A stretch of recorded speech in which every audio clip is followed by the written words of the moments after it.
السلام عليكم ورحمة الله وبركاته. أهلا بحضراتكم متابعينا الكرام بفيديو جديد على قناتكم مركز بورد.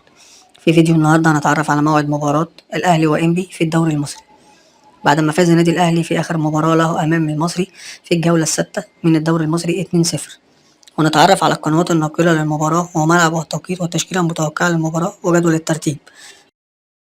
وفي البداية نصلي على النبي أشرف الخلق أجمعين سيدنا محمد عليه الصلاة والسلام.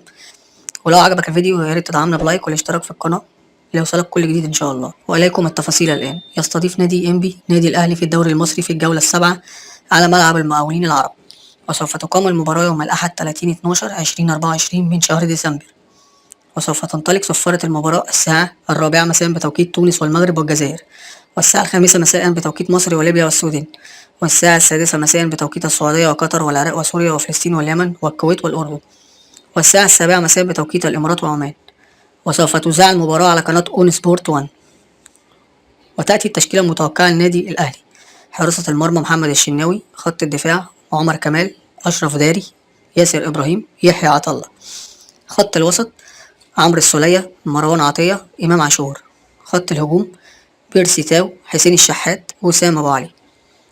أما جدول الترتيب يأتي الأهلي في المركز الثاني برصيد 11 نقطة، بينما إنبي في المركز ال15 برصيد 5 نقاط. ولو عجبك الفيديو ياريت تدعمنا بلايك والاشتراك في القناة ليوصلك كل جديد إن شاء الله.